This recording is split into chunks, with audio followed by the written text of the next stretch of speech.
Modern Trust Laws. Are irrevocable trusts really irrevocable? Was a live webinar that was originally produced on Wednesday, April 19th, 2017. The presenter for this presentation was David Warren with Bridgeford Trust Company. Enjoy this webinar recap and visit us online at www.bridgefordtrust.com for more information about modern trust laws.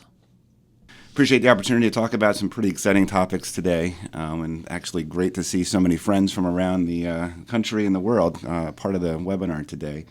A lot of these conversations that we've had with people around the country and around the world are exciting because there's been so many changes in the trust industry in the last 15 or 20 years that really has challenged traditional notions of how we look at estate planning, how we look at planning with trusts, how it's impacted the relevancy of trust planning really not only in the United States, but increasingly around the world as we see more and more people want to be in the United States and to have their trust in the United States. And really, this quote is going to be a big guiding principle for us for the next couple of minutes. And I came across this quote when we were getting ready to launch Bridgeford. And it says, legal experts contend that there have been more changes in trust law in the last 20 years than have taken place in the prior 2 centuries. These changes promise to affect every aspect of how trusts are administered for years to come. That was an article in Trust and Estates magazine back in 2012 when we were getting ready to launch Bridgeford. And that statement today the statement now is more true than it was when it was written 4 or 5 years ago. We're going to be talking about concepts today that have been so revolutionary with respect to how trusts are created and administered that it really challenges, as I've said, traditional notions of ideas around trust planning that we've been used to. You know, when I was in law school, I really did not like trust and estates work, Tyler. I didn't enjoy the law school class at all. I thought it was boring and stale. But that's not the case anymore. It's an extremely dynamic environment. And it's changed so much in terms of what we're able to do in it. And when we focus specifically on the concept of the irrevocable trust, for example, I think you'll find that you'll quickly realize that what we can do with that irrevocable trust now is drastically different than what we were able to do 20 or 30 years ago. So as a lot of you know on this call, and a lot of you have actually heard me talk about in different venues, you know, what's happening around the world or rather around the country is a race among various jurisdictions to become the most progressive jurisdiction, to capture trust business, frankly. And 4 states have emerged as the top-tier trust jurisdiction, particularly noted as by Trust and Estates magazine, law review articles, practitioners. They look at South Dakota, Delaware, Nevada, and Alaska as the leading trust jurisdictions. And they look at them as leading trust jurisdictions because they were the first and continue to be the most progressive relative to modern trust laws that have changed the industry so much. And it's what I was talking about earlier and what we're going to be talking about for the next hour or so. And so the question is, what really drives this comparison among the states? And really among the literature and among the experts, there are 4 or 5 main areas of sort of inquiry. And that is, does a state have a domestic asset protection statute? Does a state have a dynasty trust provision, which is to say that trusts can live forever? Does a state have taxation, which is an increasingly important topic and probably one of the most directly measurable aspects of the distinction between states? Really, trust planning now is become more of a state tax play in some instances rather than a federal tax play. Privacy laws, rules, which we'll talk about a little bit later, another modern development in particularly U.S. trust law. And then modern trust laws generally, which is where we're going to focus today. We're going to talk about modern trust laws that have radically changed the industry and really grew out of a direct response relative to what I think was perceived as a problem in the trust industry. And we'll talk about in that in more detail, but I think particularly control. There was a perception of lack of control, a lack of flexibility, and these modern trust laws directly address that. And what I love about it, Tyler, is that it's an industry response. When something's broken and the industry evolves to fix it, I think there's nothing really more satisfying. You see it in different industries, and the trust industry is no different. The trust approach, the traditional trust industry approach, the bundled approach, the big bank approach of putting together investment management and trust services and private banking, that whole approach became broken, and the wealthiest families in the country drove very powerful changes and said, look, I want more control. We need more flexibility. And states like South Dakota and Delaware, Nevada, and Alaska, they heard that. And they created laws that changed the industry. And I think it's fascinating to have watched over the years. Yeah, Dave, and as you talked about these states that are kind of revolutionizing the trust industry, and you just hit on it there, there's this response from several of these states with these modern trust laws, with these other factors that go into trust and estate planning.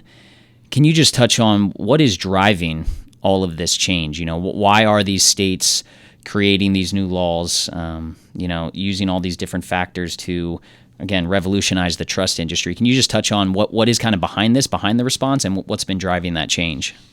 Well, I think you first saw it in 1983 when South Dakota became the first state in the country to abolish the rule against perpetuities, clearing the way for the dynasty trust that you see there. And I think they did that for a couple of reasons. One, to be responsive to the wealthiest of wealthy families in around the country and really the world, to create a vehicle to avoid estate tax forever over multiple multiple generations. But more particularly to your question, it also opened up a huge revenue source for the states like South Dakota and Delaware and Nevada and Alaska and the other sort of top-tier trust jurisdictions. I mean, the reality is a state like South Dakota, while people chuckle and say it's a flyover state, it's become such a mecca for some of the most progressive trust rules and laws in the country. And that's not an accident. They want to be the best in the country because it drives a lot of revenue into that state. So they don't have the state income tax, so they have to find other ways for revenue. And companies like Citibank have their headquarters in Sioux Falls, South Dakota. Wells Fargo has their headquarters in South Dakota. Of course, Bridgeford Trust Company has its headquarters in South Dakota, a little bit smaller than those two yet for now, but we're getting there. And the reality is, it's just good business for these states. So that brings us to irrevocable trusts. When I was in law school back in the 90s, the idea of irrevocable trusts were somewhat daunting. And what I mean by that is, they were perceived to be, and in fact were, extremely inflexible. They were considered to be unchangeable, which is to say, somebody's grandfather 60 years ago puts together a trust, and the idea was, well, that trust was going to live forever in some form or fashion, and we weren't going to be able to change it. And between the inflexibility and the lack of ability to change it, that would scare a lot of people away from using irrevocable trusts.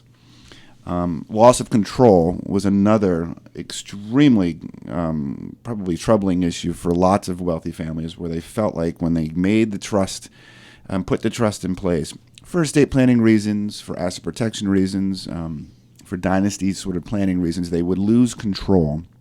And most wealthy families, particularly first-generation business owners and wealth creators, they don't want to lose control, Tyler, and that's probably the biggest problem. But yet they have to give up some control, and they perceive they had to give up almost all control in order to achieve their estate planning objectives.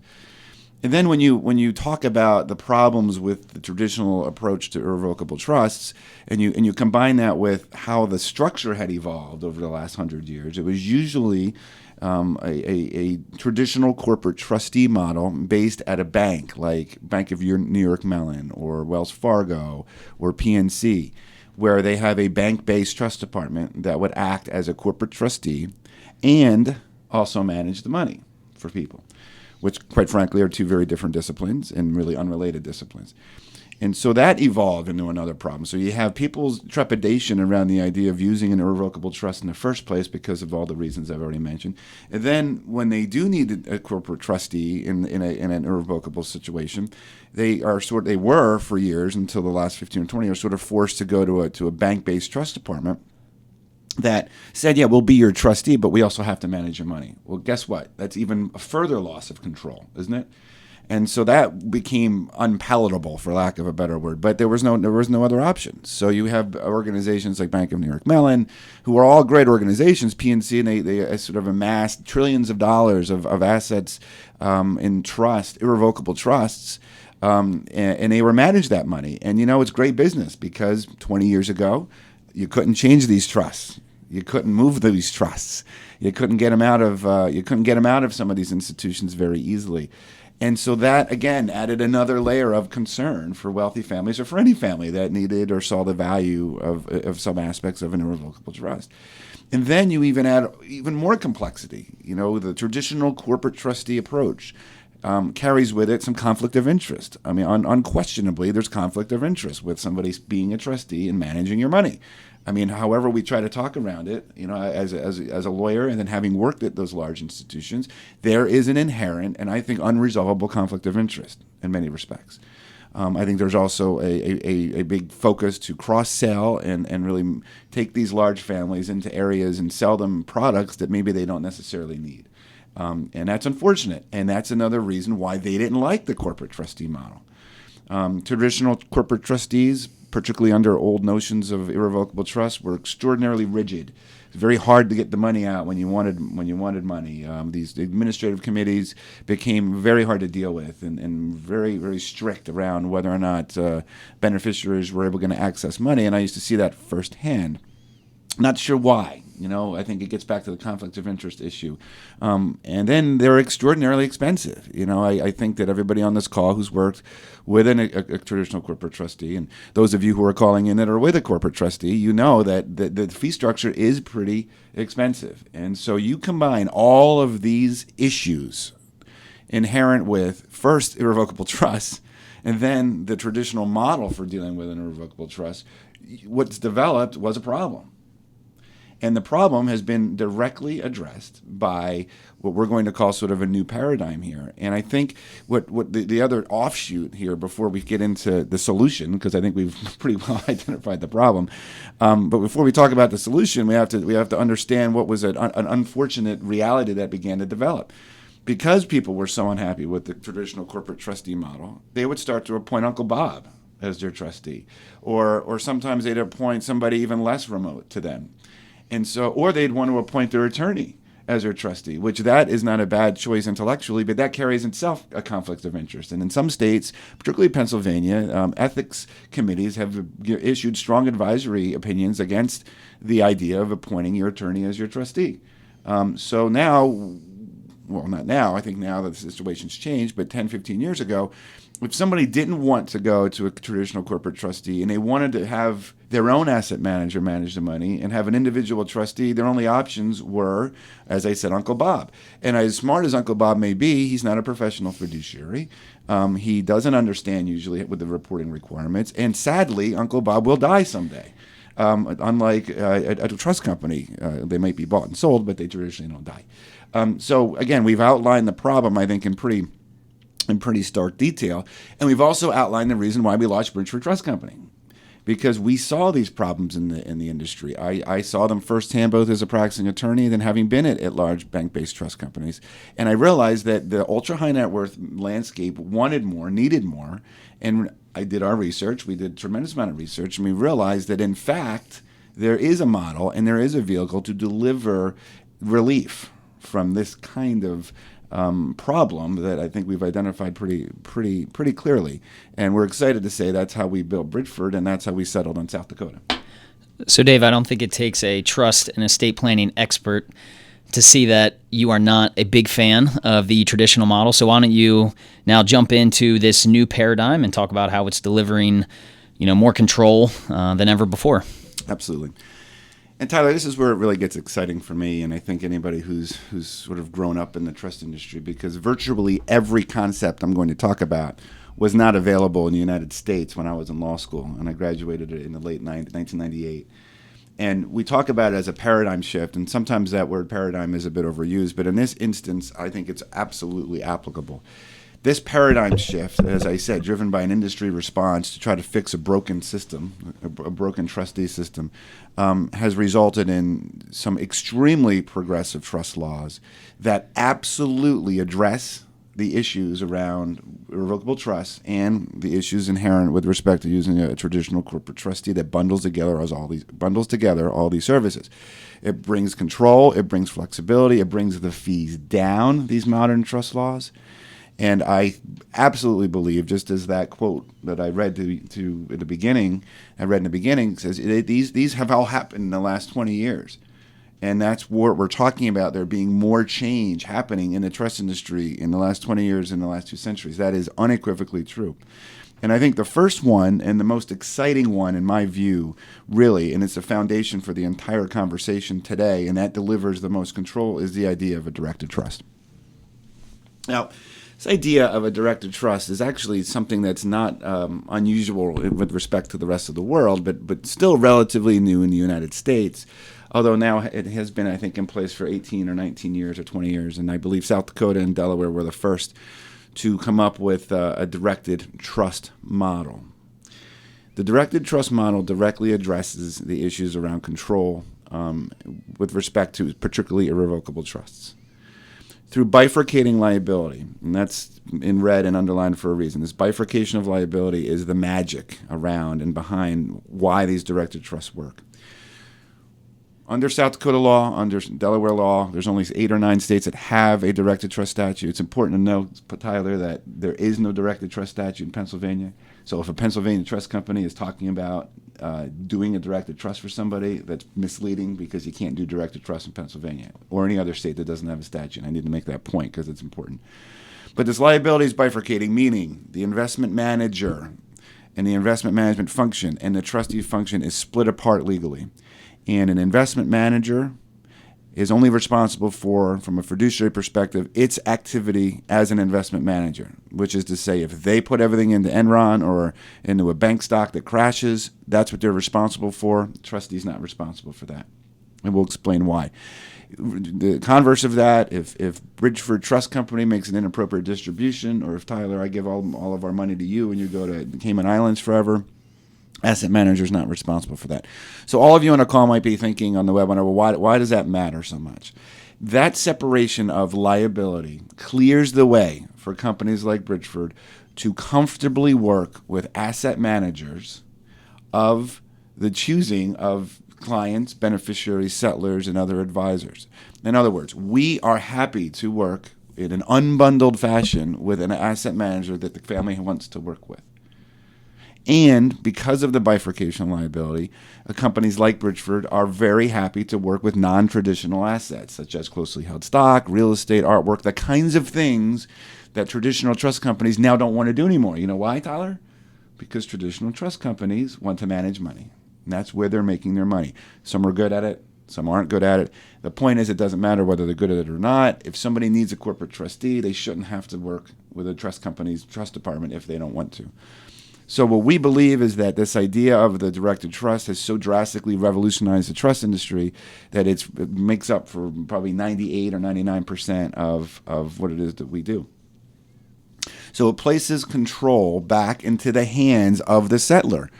It places control back into the hands of the beneficiaries, and it puts control back into the hands of the advisors that are advising these folks by simply unbundling these traditional notions that have been bundled together because of the way the industry has evolved.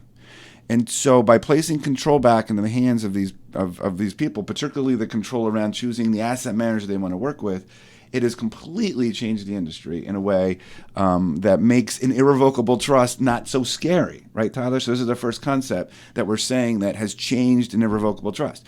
This directed trust structure directly speaks to several of the criticisms of a directed trust.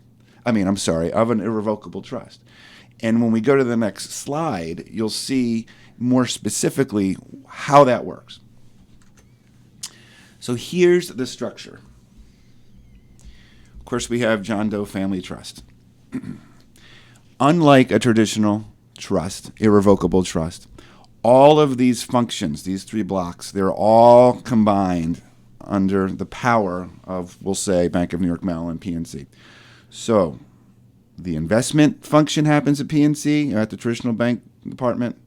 Distribution happens at the traditional bank department, and the administrative record-keeping aspects of trust administration all happen in one place. As I've said several times, the directed trust model splits all these apart, and mechanically, here's how it works. Within the document itself, let's first focus, Tyler, on the investment committee. The investment committee is the committee where the power resides relative to investment management. People who can serve on that committee are the settlors of the trust themselves, which, again, let's talk about how much control that brings to the situation that wasn't there before.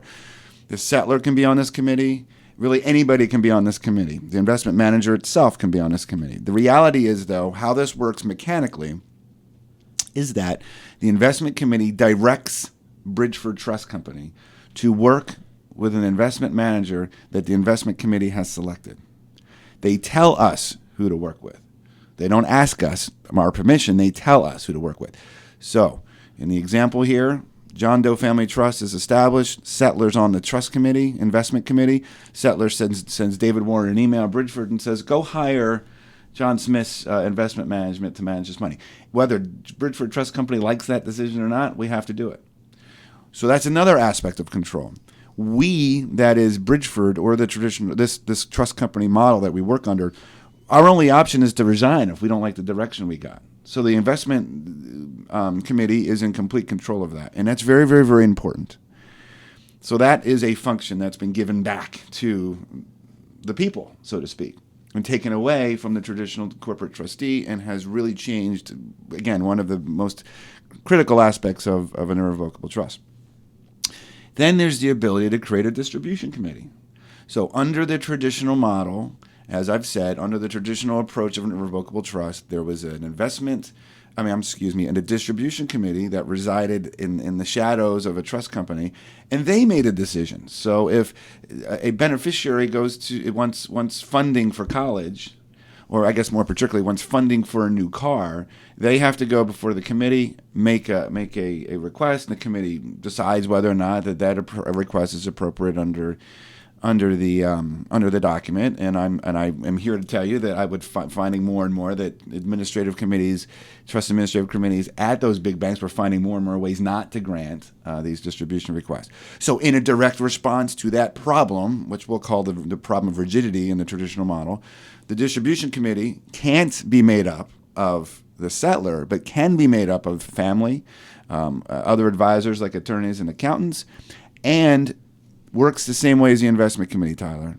Johnny goes to the distribution committee and says, I want distribution to go buy myself a new Mercedes. Distribution committee looks at the document, says it's appropriate, and they say to Bridgeford, cut him a check for $500 or $50,000 to go buy that brand new Mercedes.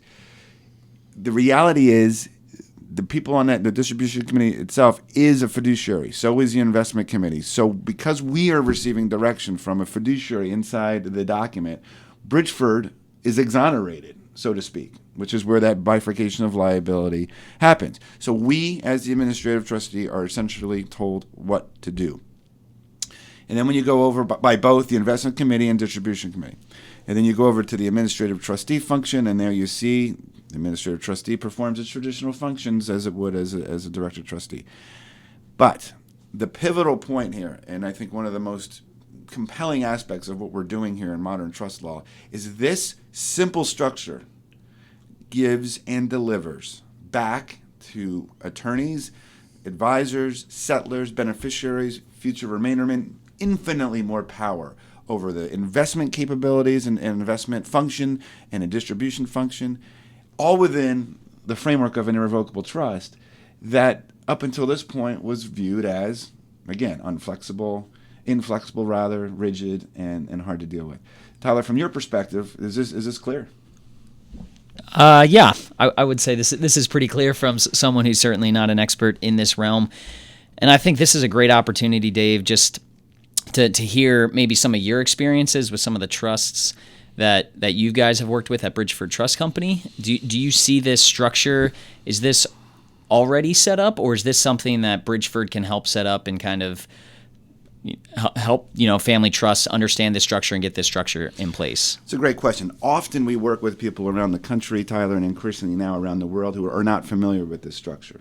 And so they come to Bridgeford through various avenues, typically through an investment advisor. And since we do not manage money, which is very important, and since we do not do insurance work, we're very big collaborators in the marketplace. And so that collaboration allows us to step forward and say, hey, here's a structure here that delivers all the control that we're talking about. that we can employ here. So we help attorneys who aren't familiar with this structure by giving them template language that we've had generated for us from South Dakota Council. And usually, Tyler, where we see it is somebody comes to us and says, "Hey, I really need an asset protection trust," which we'll talk about later. And then we say, well, or they come to us and say, "Listen, I want my trust to be in South Dakota because there's no taxation." Or I want my trust to be in South Dakota because the privacy laws are the best in the country. And then we say, well, do you realize that we can do this in a directed trust structure, delivering control back, and then we help them walk through it. Now, we don't practice law. I don't draft. Although I'm an attorney, as you know, I don't do any drafting. That would be inappropriate. So what we do is we give example language, and usually they work very closely with South Dakota Council that oversees the drafting of these trusts. Perfect. I appreciate you taking the time just to go over that really quickly for any of our attendees today who, might be interested in getting a structure like this set up. All right, so we talked about directed trusts, and now let's move on to the trust protector, also known as a super trustee. Absolutely. So, Tyler, when we talk about control and we talk about flexibility, the directed trust, as I've said several times, in my view, is the foundation and really the revolutionary aspect of what's different today compared to what was available 20 years ago. The trust protector is a sort of add-on to this. It's another extension and another sort of allocation of power within the traditional trust document. And it's very much a European concept, quite frankly. The idea of a trust protector, or they usually just call it a protector, has been something they've been doing for hundreds of years, and finally it's made their way in the United States. They've made their way in the United States. And essentially what a trust protector is, and as I've said, we call it a super trustee, is a fiduciary position separate from the trustee that has tremendous control over aspects of the trust. And in many respects has more power than the administrative trustee, and that's why we call it a super trustee. So when you put the trust protector together with a directed trust, we've just amplified the control mechanisms and the flexibility aspects of this trust that you could never have had 20 years ago. And so the settlor usually wants somebody in there that he or she is close to. It can be an accountant. Typically it is a CPA. A settlor can put in there a good friend. The settlor can't make himself or herself the trust protector, and shouldn't for conflict of interest reasons. But the reality is, this person is, if you consider, like you look at the federal U.S. or the U.S. governments and this idea around the constitutional balance of powers and checks and balances, it's the same thing. So let's go to the next slide, and we'll talk about what we can do. The trust protector has several powers. Probably the most compelling is the ability to easily replace the trustee with a signature. With a signature, the trust protector can replace the investment manager. With a signature, the trust protector, and this one's important, can change trust situs. In other words, can move a trust from one state jurisdiction to another. Trust protector has the power and ability to make distributions. The trust protector has the power and the ability to make investment decisions and investment direction.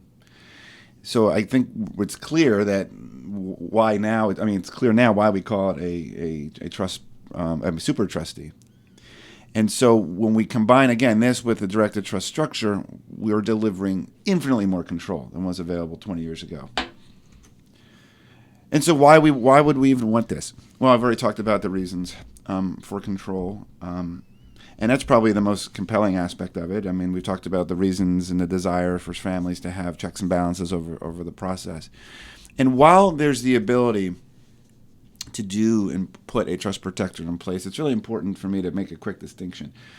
Some states have a trust protector statute, not all of them do, and we'll get to that later on in the presentation. But the reality is all of these laws are not created equally among states, even among states that have directed trust statutes. They're not all created equally.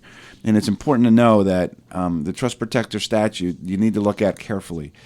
Pennsylvania, shockingly enough, has one, but it's very limited. South Dakota, Delaware, Nevada, the other top-tier trust jurisdictions, of course, have them too. South Dakota has universally been referred to and acknowledged as being the most liberal, for lack of a better word. That's probably the wrong word, but let's say expansive. How's that?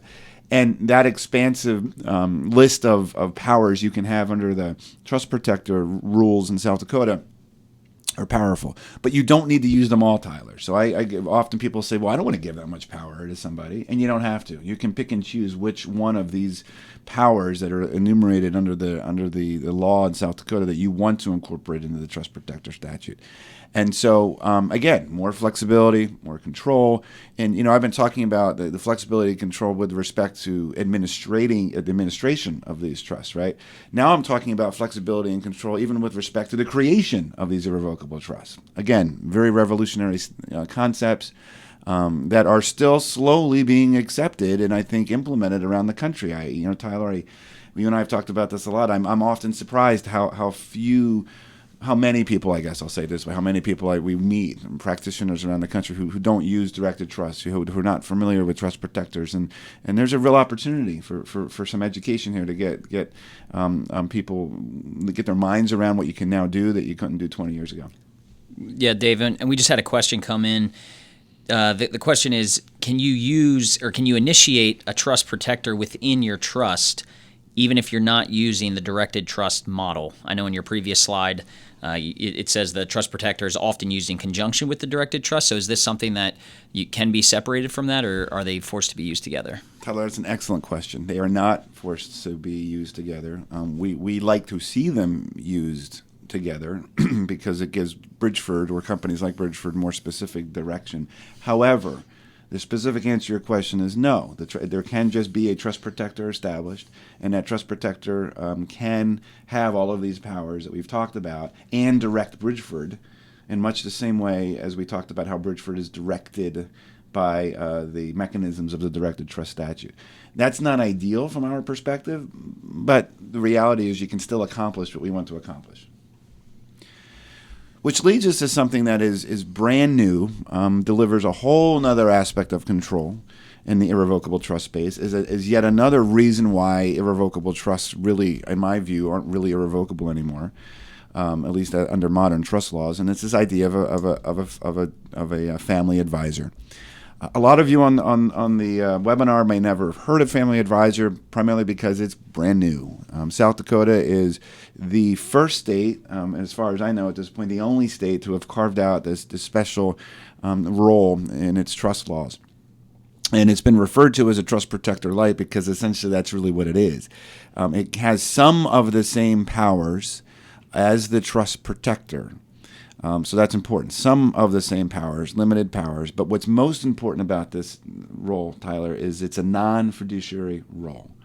So why does that matter? Particularly the people listening in and participating today, because often trust protectors and even people serving on the administrative committees that we discussed in the Director of Trust, they're worried about their liability as a fiduciary, because you have liability as a fiduciary. And if a trust protector makes a bad decision, certainly that trust protector is going to be sued by somebody, whether a beneficiary or a future beneficiary or maybe a remainderman somewhere. So the reality is, if I'm not in this industry and my buddy comes to me and says, hey, David, I want you to be trust protector and here's all the powers you're going to have, I don't know that I'd be all that excited about it.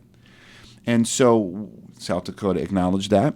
South Dakota has led the way in terms of giving more control back to beneficiaries and settlors and advisors, and created this position of trust protector, the trust protector light, family advisor. So on the next slide, we talk about sort of the powers that they do have. They can remove and appoint a trustee. They can appoint a successor trust protector.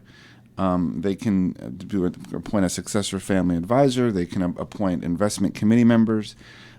They can, in more particularity, they can be and are allowed to be intimately involved and advise the trustee on particular matters with respect to trust administration and have the ability to receive information. So what I love about this position is everybody virtually that we talk to, Tyler, wants to dilute the control of the trust company and wants to dilute the negativity around an irrevocable trust. And so this is sort of on the spectrum of, well, you have directed trust, you have trust protector, but you may have a problem finding people to serve in that role because they're fiduciaries. And then South Dakota, I think, very intelligently created this role that just carries with it less responsibility. Dave, and I think it might be helpful if you could just kind of review what individuals would fill this role as a family advisor. I know for the trust protector, you mentioned, that might be a CPA or someone of that nature. Are you looking at someone similar for this role, someone that just doesn't want to be a fiduciary, or might this be a family member? What have you seen from your experience? Great question. And since it's so brand new, this is what we're seeing.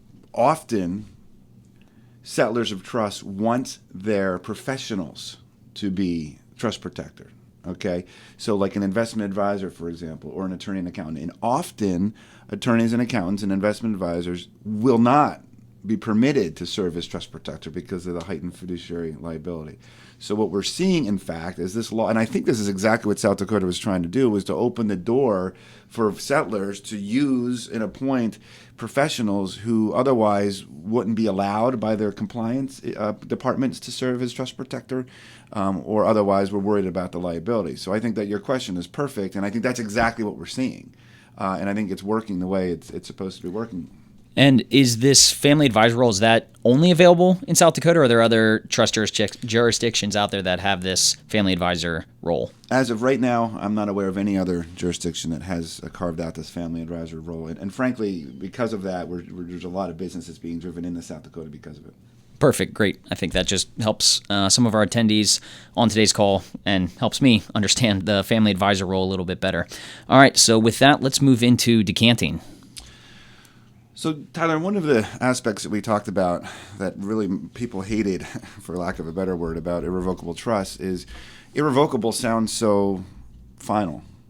And theoretically, I guess it is, because it's a transfer into assets are put into a trust and you can't get them out. So what people have come to believe, and what has been true for 150 years, is that you really couldn't change the trust document or make meaningful changes to a trust document without going to court and spending thousands of dollars and having to prove why you needed to have these changes happen. Along comes decanting. And I think it's just as important and revolutionary as the trust protector and the director to trust in terms of the control aspects that are being delivered back to the families. Essentially what decanting is, much like a bottle of wine, you take an old, sort of tired trust that needs to be changed, or more importantly, a wealthy family wants to change, and you just pour it, and then when I say it, I'm talking about the assets, into a newly constructed trust with more desirable and flexible provisions. A new trust, perhaps, that you can put directed trust language in. A new trust where you can appoint a trust protector. A new trust where you can put privacy provisions in. A new trust where you can put asset protection provisions in. All of these modern trust laws that didn't exist when grandfather Ted drafted the trust 100 years ago. So through decanting, you can change these trusts, and you can make them modern, and you can make them more responsive, and through the process deliver so much more control back to the family, which again I think is very exciting. And you don't need court intervention to do this, which is very, very, very important, and it's a very powerful planning tool. So when do we see decanting being used? I think the most common use of it is to transfer trust situs to a more favorable trust jurisdiction like South Dakota. We'll come back to that. Correcting drafting errors, subdividing issues in distributions among beneficiaries, toggling, which it doesn't say that on the slide, but that's a fancy way of saying switching a trust from a grantor trust to a non-grantor trust for tax purposes. As I've already mentioned, including asset protection provisions, changing the trustee, expanding trustee powers, creating the directed trust, all things I've already mentioned. These are just some of the reasons why we would want to do it. Going back to the first one, one of the aspects of control that we're talking about, and something that is I'm extraordinarily passionate about, is when we come upon a trust that is when I say old and tired, I mean not modern and doesn't have the provisions that we think it should have in there, or hasn't been able to avail itself of the modern trust laws, and frankly is in a jurisdiction that is old and tired, like Pennsylvania or New Jersey or California, that just don't have the ability to do this type of flexible planning and progressive planning. Decanting is the magic weapon. It's sort of we heard on the news the last couple of days, the nuclear option, right? The Congress exercised the nuclear option. This is the nuclear option. companies that that say that they have all these irrevocable trusts that are unmovable and that can't be changed, and therefore the beneficiaries are stuck with the big traditional bank trust departments, and they can't move away from some of these organizations because of the irrevocable nature. This is the weapon and the tool against that.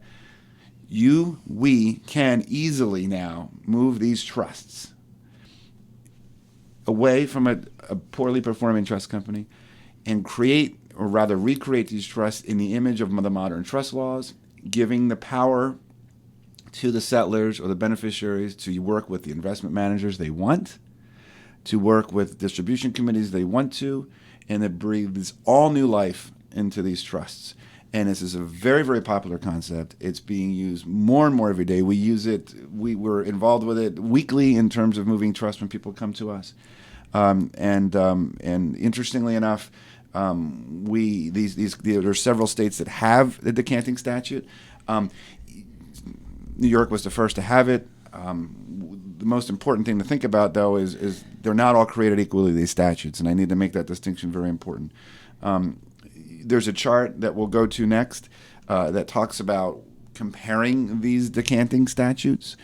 And again, not all these states have, although they may have decanting statutes, they're not all the same. South Dakota has consistently over the years been ranked as having the most flexible and the most powerful decanting statute. And it's interesting to compare that to that of Delaware. Delaware seems to have been traditionally been considered the progressive trust jurisdiction, particularly on the East Coast. And I think you'll find more and more Delaware is not and has slipped a bit. I guess slipped is the wrong word. Hasn't kept up. States like South Dakota, Nevada, and others have become much more nimble. And so as you look at these two charts, it's the same chart. It just rates them all. South Dakota has been considered the top, and it's important when you're getting ready to do this. It isn't just going to a jurisdiction that has better trust laws than Pennsylvania or New York, New Jersey, wherever. It's also now we have the ability to figure out really which one's the best one to go to. And in my view, if we know which one's the best, we should probably use it.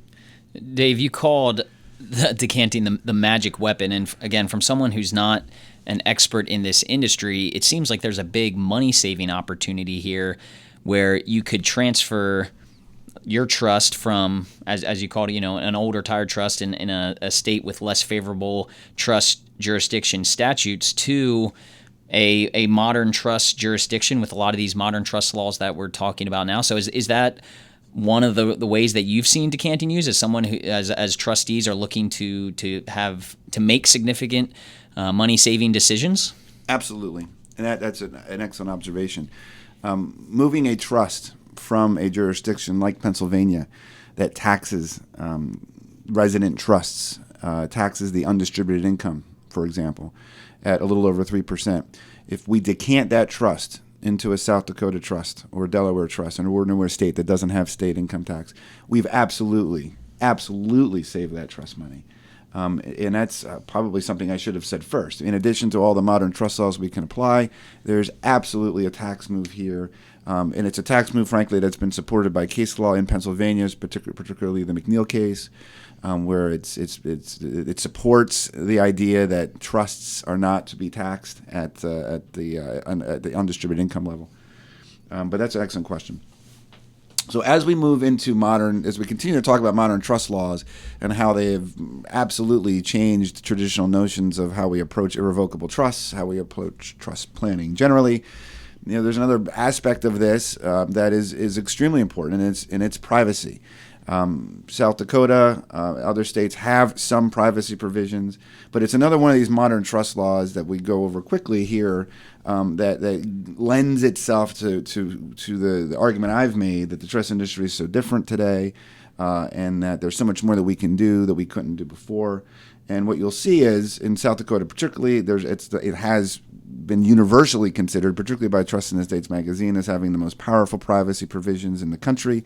So powerful as such is that it's been referred to as the little Switzerland which I'm not sure we like that, but it's been called the Little Switzerland. And we're very aggressive in South Dakota to say there is a difference between privacy and secrecy. And in South Dakota, we're not inviting people to come there if they're looking to keep things secret. But privacy we're all entitled to, and that's what South Dakota has built its laws around. There's the ability to have a quiet trust provision in all of these trusts, which means that there's no disclosure requirement to children when they turn 18 and they're in college and they're the beneficiary of a $25 million trust. You're not compelled anymore to tell that child who's 18 that he has availability to all those funds. Wealthy families really like that, Tyler. Again, control, right? We're talking about control. We're talking about flexibility. And we're talking about changing the trust industry. This is a modern trust law that has taken a old rule and changed it dramatically. In the old days, and I guess I shouldn't say that, in most states, in fact, still today, there is a mandatory requirement to notify the beneficiary when they turn 18 that they're the beneficiary of a trust. I could tell you I've been in multiple meetings around the country and even now around the world where that's really upsetting. And in fact, often the settlors of trust don't even know that's in place. So then one day they get a call from Johnny and he's like, "Well, Dad, I like my Lamborghini now." And what are you talking about? Well, I just got a statement from Wells Fargo, and apparently I have access to a $25 million trust. So that is a huge issue and one that we're pretty happy about being able to avoid under South Dakota law. So we're going to quickly transition into what is really the last modern trust law that I want to talk about today, that I think sort of helps me make the final argument that we began with, that irrevocable trusts really just aren't irrevocable anymore in the notions that we thought they were, and that the trust industry is just radically different. This idea of a domestic asset protection trust is powerful, and it has been a direct industry response. Again, I talk about how fascinating it is to watch the industry evolve. And this is an evolution and a direct response to assets that were moved offshore to places like the Cook Islands or Bahamas or Nevis for asset protection purposes. And so many years ago, within the last 20, 25 years, states like South Dakota, Delaware created the modern trust law of a domestic asset protection trust. And it fits very nicely into the whole new paradigm that I've talked about because it also delivers control while providing asset protection. These trusts, it's important to understand, are self-settled trusts. That means that, Tyler, you can settle this trust and fund a trust with $20 million and still have access to income and still be able to have discretionary distributions as long as they're consistent with the document, and still maintain control over how the assets are managed, how the assets are distributed, and who manages the assets, who the trustee is, all the control mechanisms that I've already talked about.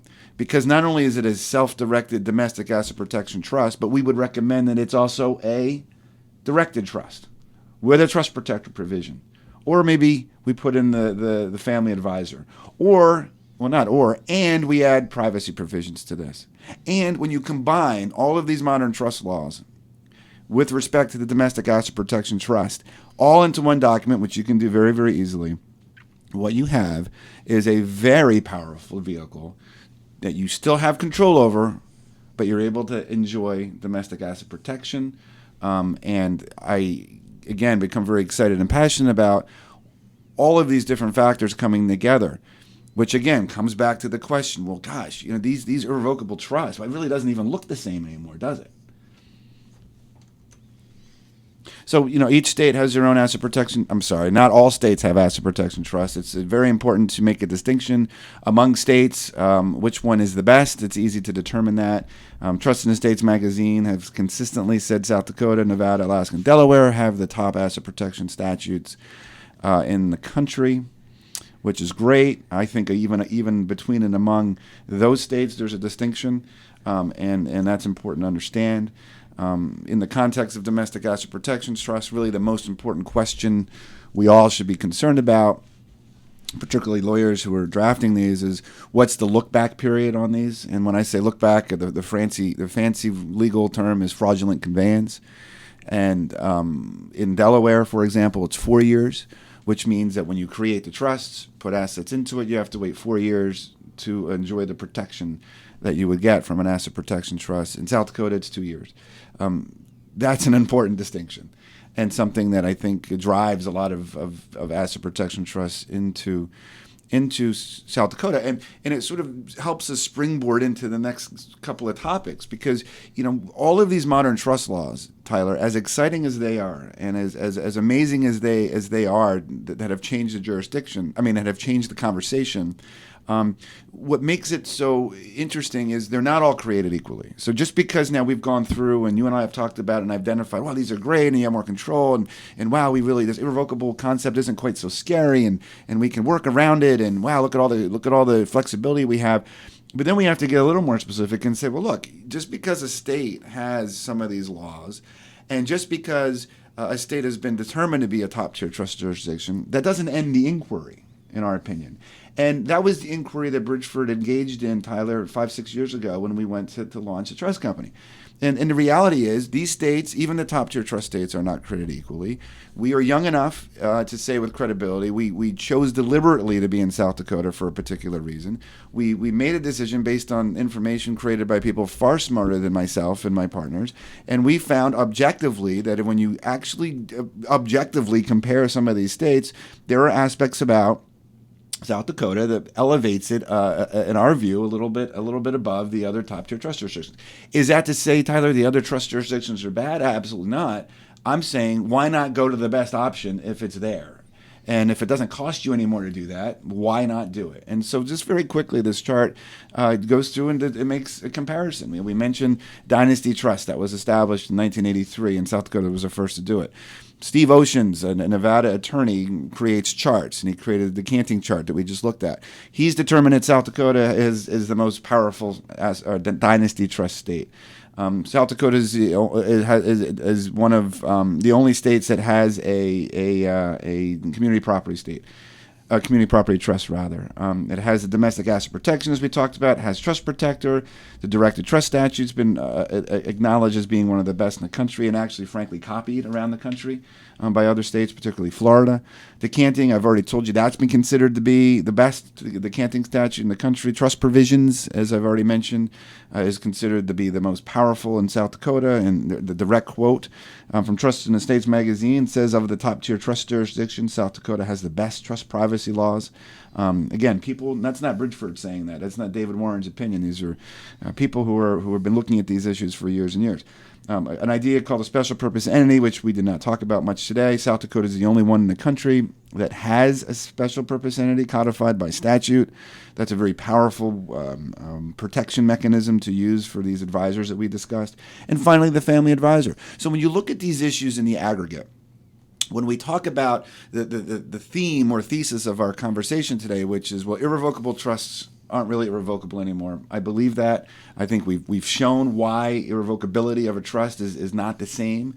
I think we've clearly demonstrated the revolutionary aspects of what's occurred in the trust industry and how we can just simply deliver much more control and flexibility to the trust planning process than we ever could before. But that's only half the conversation, or part of the conversation. The other conversation is, then where do you go to avail yourselves of these modern trust laws? And I think this chart makes that point.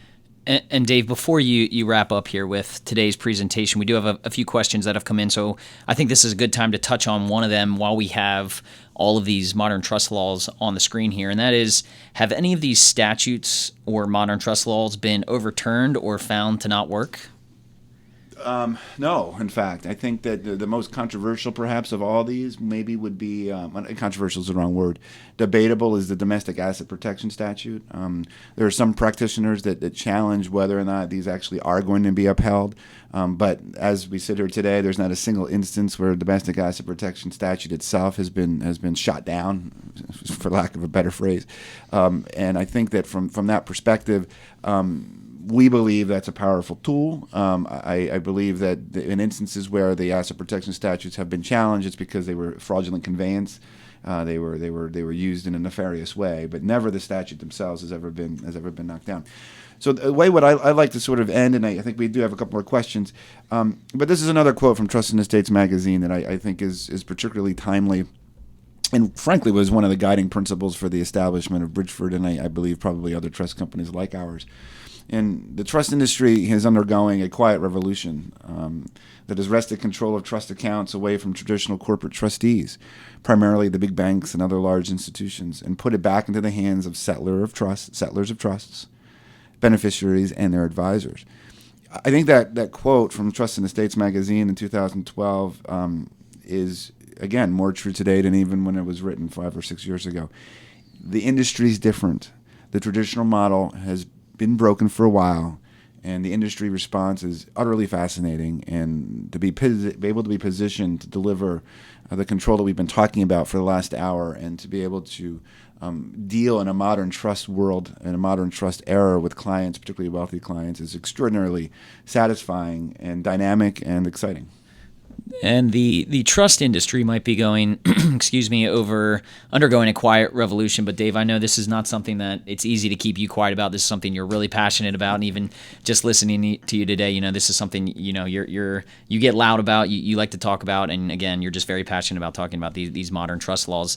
So we're going to go over a few of the questions that have come in. I think we have enough time for that. And while we do that, we're just going to put some additional information about Bridgeford Trust on the screen, and you can see Dave's contact information there. So if we're not able to get to any of the questions that you submitted today, please feel free to reach out to Dave, send him an email, give him a call. He'd be happy to talk with you and go over any of these modern trust laws that we've gone over today. So Dave, first question that has come in is about the international space, and I know that Bridgeford's done some work in the international space, so I feel like this ties in pretty well with you and what you've done with Bridgeford, and that's, how do these modern trust laws work in the international trust space?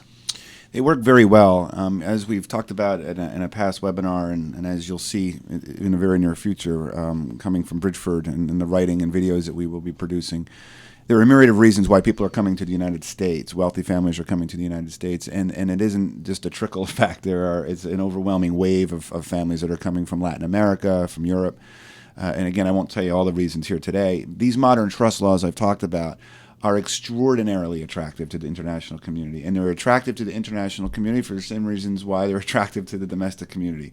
The idea of being able to have far more control over the administration and creation of these trusts is something that is brought a lot of enthusiasm. They were, in many cases, in fact, yesterday I was on a call with an attorney who's bringing a very, very large Italian family to the United States, and he had no idea of these control mechanisms, and he was sort of blown away by it, and this is sort of how much education is needed out there. And so the question is very timely, not only because we're able to answer a direct need in the international community, but it's where Bridgeford is focusing a lot of its energy. And so more to come on that, Tyler. I know we're going to do a webinar soon on that. We have some blog posts that we're going to be producing talking about foreign trusts, hybrid trusts, how to move trusts from various various areas of the world into the United States, and particularly South Dakota. Great, that's perfect, Dave. So again, we're running a little bit low on time, so I'm going to ask these final two questions together. You can answer them, and then just feel free to wrap up the webinar after that, Dave. So the first question is it difficult to change trust jurisdiction? And maybe you can touch on whether you're changing from state to state or international to domestic. And then finally is, how will these modern trust laws impact fees? And I'm assuming they were talking about trust service fees. Yep. No, great. They actually are tied together. First of all, no, it's not hard to move these trusts. Many states, including Pennsylvania, have specific statutes or rules around it. You don't have to go to court to move these trusts in most of these states, and it's relatively inexpensive.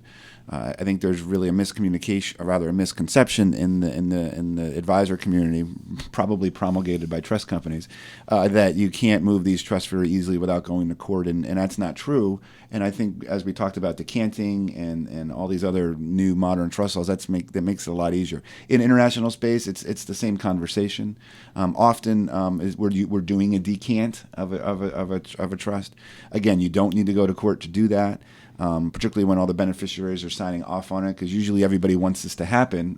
Everybody wants this to happen except the incumbent trust company, and frankly, at this point, they really can't do much to stop it. Even the case law isn't in their favor. I mean, to remove a trust company now, you don't even have to show cause in most states, which is a dramatic departure, which gives more control back to the families that we're talking about.